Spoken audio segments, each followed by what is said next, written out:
Okay, sorry about that, folks. Technical issues on the back end. I've resumed the recording.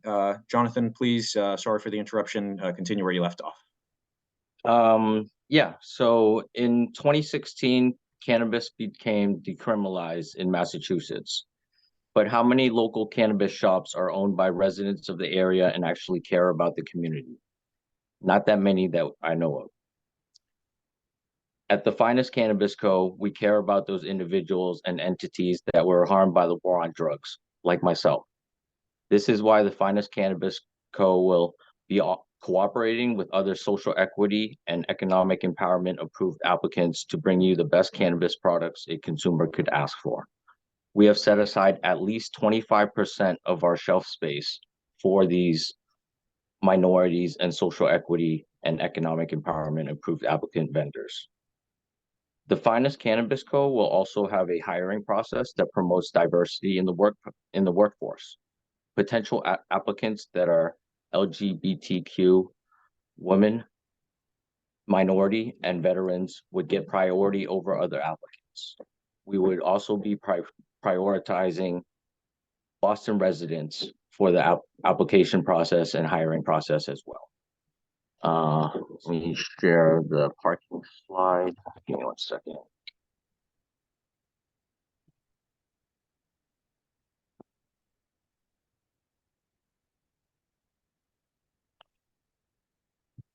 So just a little bit about the location of 354 Chestnut Hill Avenue. It's in the Cleveland Circle area of Brighton. It's right in between the Shell gas station and Fin Sushi. Also right next to there used to be a Bank of America a few years back, but it's been empty since. Just a little bit of information about the area. There's over 200 metered spaces within a half-mile distance. The MBTA transit buses 51 and 86 operate in the area. MBTA train green lines B, C, and D also operate in the area as well. We have also leased an additional 5 parking spaces marked 15-minute parking only for our customers at the Shell gas station located at 332 Chestnut Hill Ave. It is a 1-minute walk to the storefront. We understand that on Sundays, parking in the area is very tough to find because most of the area parking around there is resident only. And especially on Sundays, even I have trouble finding parking there. But with the addition of the 5 extra parking spaces, we feel that it will solve any parking issues that the neighbors might have had before. The additional parking spaces will alleviate any parking and traffic issues that were previous concerns to the location of the establishment. With all the public transit and extra parking, the Finest Cannabis Co. will be one of the most easily accessible cannabis dispensaries in the city of Boston.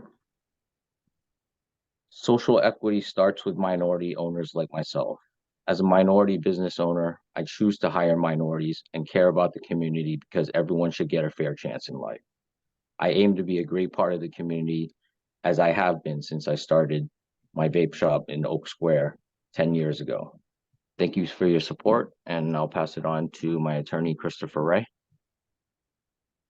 Thanks, John. So with that, I'd like to first talk a little bit about some of the pieces that John touched on, like our hiring plan, and some elements to do with a physical build out that we've proposed for the space. And then I will turn things over to our security consultant, Dave Corbin, who's put a lot of great work into building out our security plan.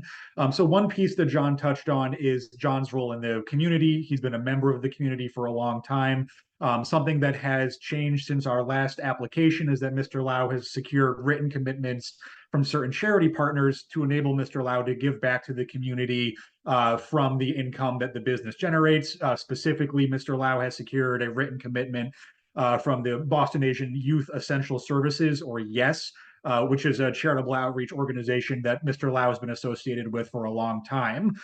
Sort of along the same lines, our diversity and inclusion plan for our hiring has a significant component of outreach and advertising to minority communities and communities that have been denied access to the benefits of legal cannabis thanks to the so-called war on drugs. So in addition to some of the hiring criteria or plus factors in hiring that Mr. Lau touched upon, I would also point out that our diversity and inclusion plan contemplates first placing job advertisements with community publications that are known to service communities that have been disadvantaged by the war on drugs. So, for example, we plan to advertise our job postings with the Sampan, the only Chinese English periodical with wide circulation in New England. We'll be advertising with Bay Windows, the Bay State Banner, and the online job boards of each of those publications to ensure that our hiring, our ability to hire and the people that we are reaching with our job postings actually matches what is stated in our diversity and inclusion plan, which will be managed by the diversity and equity board of the company. Um, that all being said, there are some hires that are already contemplated for the initial opening of the business or to carry us through initial opening of the business. As Mr. Lau stated, he's long been the owner of the vape shop, and he does plan to extend offers to transition much of that staff into the cannabis operation. No such offers have yet been extended. We can't yet extend offers to agents of the cannabis business until we have the requisite licensure, but that is part of the plan, and that the initial slate of offers that we plan to make would be consistent with our diversity and inclusion plans. As part of our hiring plan, I did also want to talk about our compliance with both the rules and the pieces that are encouraged as to wages that are extended for initial hires. Obviously, there are requirements that we meet certain mandatory wage requirements. The minimum wage in Massachusetts and the greater Boston area have been going up. It is our commitment that we hire at no less than the $18.50 per hour level, and that is a commitment that we've made in writing through our plan. At this time, we don't contemplate doing business with organized labor to the extent that none of the original slate of hires is yet known to participate in organized labor. It's our commitment, both internally and through our plan, that we would be happy to be partners with organized labor, and that we would not oppose either class certification or organized labor elections among staff, were those ever to arise. That all being said, we have no reason to believe at this time that there is such organized labor among our slated proposed initial hires, but were it ever to arise, we're happy to do business with them. I will touch briefly on some of the other physical changes that are included in our initial proposed build out. John touched on a number of important elements which have to do with parking and accessibility, and Mr. Corbin will touch on a number of other elements. I would point out, though, that in addition to some of those elements, there are some sort of front of house build outs, pieces to the build out that we propose for a number of reasons, both for good neighbor sightliness purposes and for foot traffic purposes. One piece that is discussed extensively in our written materials is the proposal to adopt certain preferable orientations of the business internally as to the layout of the internal space to quickly cycle foot traffic through, and the adoption of order ahead and quick pickup point of sale services that have become somewhat standard among cannabis businesses in Massachusetts, to ensure that the parking spaces that are allotted to that 15-minute in and out time frame are easily managed by a simple electronic point of sale system. This point of sale system connects to our quote unquote seed to sale system, the same as any other approved vendor point of sale systems for any cannabis business in Massachusetts. There are other improvements that are mentioned in our written materials, such as misting of the front windows, adjusting signage, and making sure that signage comports with both what our landlord has required of us, as to making sure that there's no particularly garish features of the front of house, and just the ordinary security protocols that are required by the Cannabis Control Commission. And we're happy to answer questions about those improvements in detail. With that, I'll turn things over to Mr. Corbin, who will speak a little bit about his experience and some of the proposed changes to the layout that he's also made in coordination with our architect. Hi, folks. I'm Dave Corbin. I'm a security consultant with over 2 decades of experience in the private security sector. I've been consulting nationally for over a decade, and I've built highly effective security operations in several challenging environments throughout my career. My security leadership experience includes the retail, biotech, and healthcare sector. I previously served as the Director of Police Security and Parking for Brigham Women's Hospital, the Director of Security for the Broad Institute of MIT and Harvard, and 2 community hospitals. I've also previously served as long-term adjunct professor at Northeastern University School of Criminology and Criminal Justice. I'm the author of 2 published books on healthcare security. I am also a certified protection professional, a certified healthcare protection administrator, and a certified crime prevention through environmental design specialist. And I have a master's degree in criminal justice from Northeastern University. As part of my approach to this security plan, I did conduct a full security risk assessment on site of the vape shop space. And I have come up with a layered approach that is in compliance with 500.110.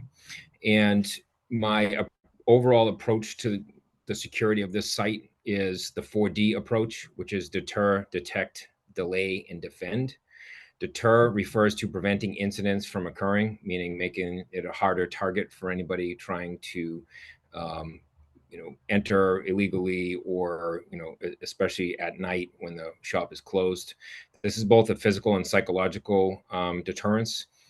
And the second layer is to detect, and that's done through alarms and security cameras, basically detecting when there's an issue, including an after-hours intrusion, or if there's a need for immediate help inside of the shop. The next level is delay, and that means using layers of security and target hardening to slow the ability to access the facility and assets, and to increase the likelihood of the police arriving in time to intervene with whoever's trying to commit a crime at the site. And last is defend, and that really means using a safe or a vault or something similar to that to provide protection for the valuables, for cash and the product at the site. With that being said, what we're proposing in terms of electronic security, just going to kind of give you a high-level overview. First of all, there will be 5 exterior network security cameras. Network security cameras are high-definition cameras. Those will be mounted on the perimeter of the facility to capture the entire perimeter of this facility, including access points. These cameras are designed to work well with the lighting conditions of the area, but they also have infrared illumination that can be used as a backup lighting source. There will be 20 network security cameras installed throughout the interior of the facility to view the sales floor and staff-only areas. These cameras will also be equipped with infrared illuminators to continue operation in total darkness if needed. There will be also a expansion of the existing alarm intrusion system at the site that will include 4 motion sensors installed in critical areas around the facility, including the front entrance, sales floor, rear exit, and product vault room. Glass break detectors will also be installed at the front of the shop where the glass is located. These are operated by sound. They can detect the sound of breaking glass and will activate the intrusion alarm system. There will also be a perimeter alarm. The 2 doors leading to the outside of the facilities will have door contacts that, when armed, will transmit an alarm to the security monitoring company and the establishment manager. In terms of access control, the main front entrance will use an electronic lock that can be opened by an employee at the sales counter, pushing a release button after verifying customer identification via a video intercom located at the door, so people will not be entering the shop unless they are 21 plus. The second level of access control for the shop includes card access on the doors and electronic locks on the doors to the vault room, security closet, limited access areas, and entry doors. And those will be accessible only to authorized employees of the store, of the establishment. There will also be 4 hardwired panic alarms installed in the establishment. All the panic alarms, if they are activated, any of the panic alarms, if they are activated, will send a signal to the alarm monitoring company, who will immediately notify the Boston Police Department to respond. There will be a security closet located within the vault room, and only the retail manager and select upper management will be able to access it. I mentioned the video intercom. In terms of security systems continuity, all security systems components will be supported by battery backups and a failure notification system with an audio-visual alert. A loss of main power supply will also trigger an alert through the intrusion detection system to the alarm monitoring company and the establishment manager, so they're aware of the power loss immediately. The intrusion detection system will be equipped with 2 modes of communication to the alarm monitoring company, including hardwired telephone or network communication and cellular backup. Additional physical security measures include protective window film applied to the glass on the front of the store that will delay any attempts to enter by breaking the glass. It's a special burglar resistant laminate on the windows to hold them together if somebody tries to enter that way. The existing exterior rear door to the establishment and the interior rear door to the establishment, stockroom doors, basement door, and safe room door or vault room door will be replaced by locking steel doors with steel frames. In terms of existing locking hardware, anything that is not commercial grade will be replaced with commercial grade locking hardware that is ADA compliant. LED lighting will be installed, or existing fixtures will be converted to LED lights in the following locations to ensure that the exterior perimeter of the establishment is sufficiently lit. And that includes the front of the store to illuminate the front door alcove and sidewalk, along the side of the store to illuminate the driveway area, at the rear of the store to illuminate the area around the rear exterior entry door, the area outside the dumpster garage, inside the dumpster garage. And all lighting will have sufficient brightness in order to make sure that faces can be identified and people can be identified using the cameras.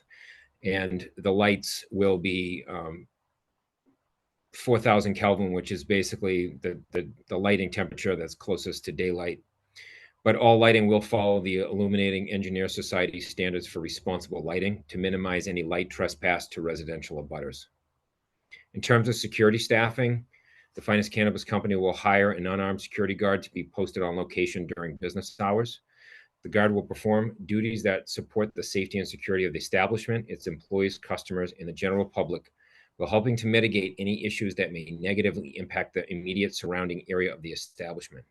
The primary duties of the security guard will include assisting in positively identifying that customers meet the legal requirements to enter the establishment, deterring theft, assisting in preventing unauthorized access to restricted areas, preventing loitering outside of the establishment, ensuring that use of purchased product does not occur within the vicinity of the establishment, and helping to prevent and mitigate littering associated with the establishment.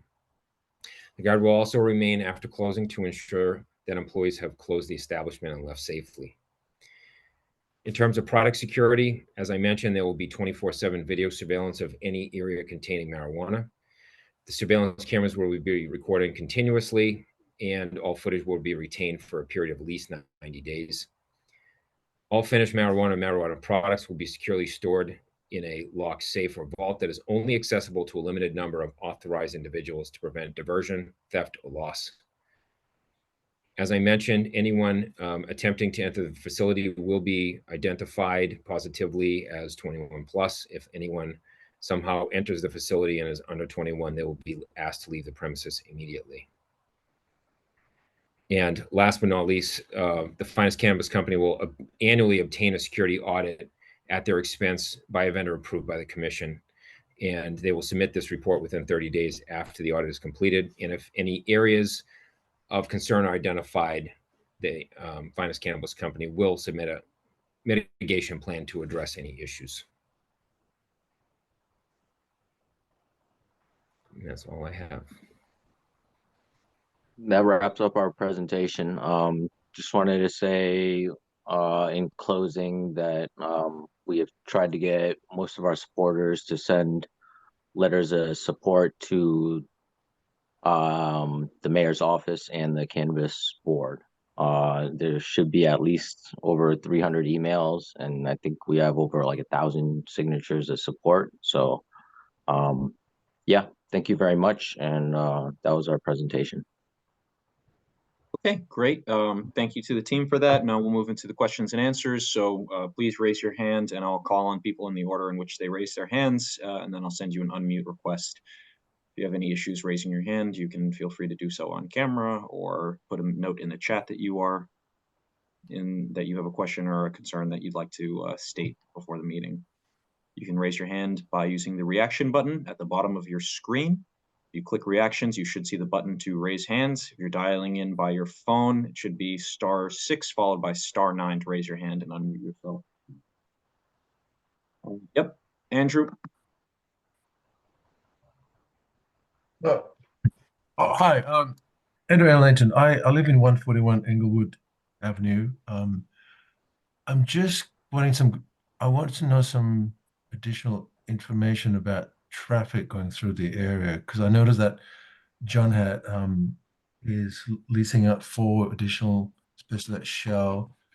That means that those 4 bays will be constantly full of people coming in and out. Englewood Avenue is a one-way street. I'm just a little bit afraid that there'll be a lot of cars trying to bypass sort of the going around Shell station and trying to get into Englewood directly from Chestnut Hill, creating sort of a bit of a uh, um, chaos at the intersection between Chestnut Hill and Englewood.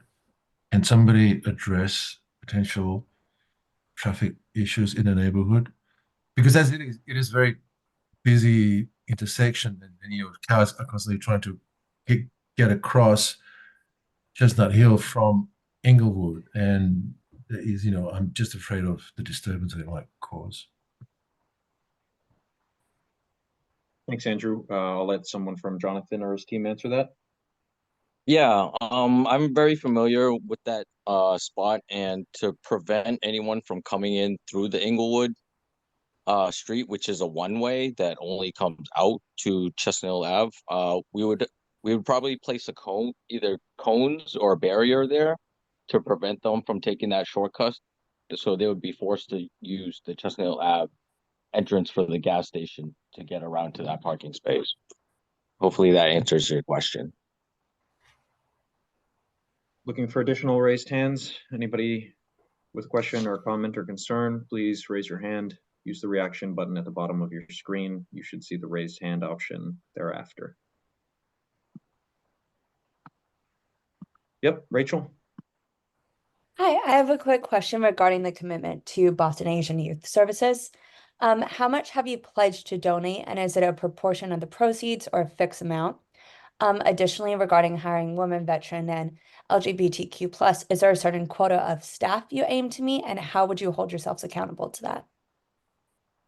Sure. So I can speak to that briefly, and I'll let John add anything he'd like to. So the commitment to yes is a minimum of $5,000, and as our written materials reflect, prior to issuing dividends out of profits, an additional commitment would be secured to any of our charity partners, sort of at the discretion of the board, and according to the regulations set forth by the CCC. As for our diversity, equity, and inclusion plan, our written materials, as is somewhat consistent across the Commonwealth, is that we hire from such communities that have been disadvantaged by the war on drugs. Women, LGBTQ, and veterans would be greater than the proportion of that population in the greater Boston area, right? So our metrics are not just nationwide or species-wide population metrics.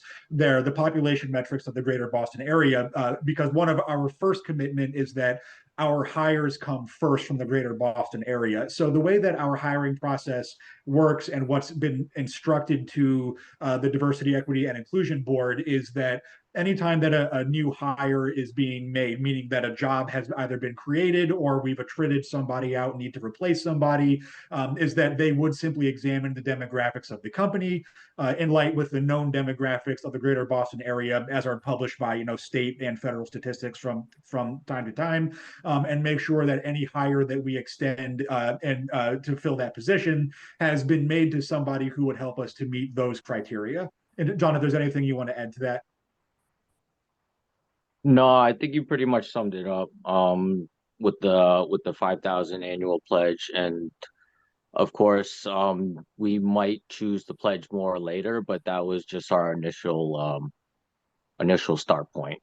Hopefully that answers your question. All right, looking for additional raised hands for folks who have questions or comments.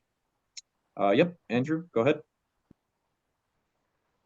Yeah, just one more question. This is more for the administrators. What is the permit that will be issued? Is there some kind of review process after a certain number of years where interested parties can object should there be some violation or a noticeable increase in, let's say, anecdotal observation of increases in crime and in theft and just police activity in the area? Sure. So I guess I think I can speak to that. I've been involved in cannabis licensing in the Commonwealth since question 4 passed. So there are several layers of review. To your point, I think maybe the first one is that any member, any person can alert the Cannabis Control Commission and the Boston Cannabis Board to any perceived violation of any rule or regulation at any time. You can think of it as similar to your rights to call the police about any crime. You can notify the regulators if just you have perceived that there is either some facial violation of a regulation, or that you're perceiving a pattern of carelessness or of inattention to the rules and regulations. There are complaint processes. Don't quote me on this. There may be anonymous complaint processes, but there are certainly public complaint processes that you can use to object to any license even before it's granted. Once a license is granted, that first layer of review does not go away. You, just as a member of the public, have the right to notify the commission or petition it to revoke a license based on perceived failures of regulatory compliance while the license is alive. In addition to that, there is a mandatory annual review of every license. It's comparable to a liquor license where you sort of have to reapply for your own license every year. The commission will review, it will do inspections, and of course the commission retains the right to conduct random inspections with little or no notice at any time, which I imagine they often do in response to complaints from members of the public. So hopefully that answers your question. Okay, any additional raised hands or folks wishing to make question or comment?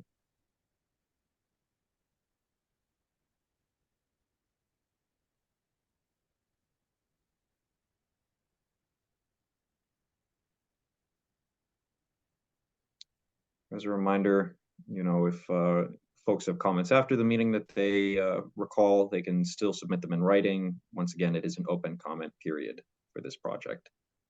And I've already put my email in the chat, but since we had our meeting interrupted briefly, I will put it in the chat again, just for people's benefit. Everybody should already have my email regardless, since it was on the flyer that folks received advertising this meeting, but I've just put it in the chat as well again.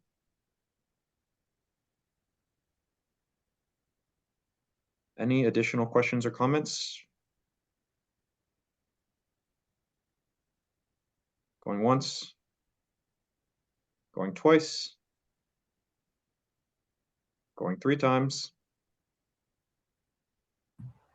Okay, well, seeing as there are no additional raised hands, I think we can go ahead and conclude the meeting tonight. Thanks everybody for joining. If you'd like to see a copy of this recording, or if you'd like to see the applicant's plans or presentations, please send me an email. And I hope everybody has a good rest of your evening. Thanks, Thank you very everyone. much. Have a good night.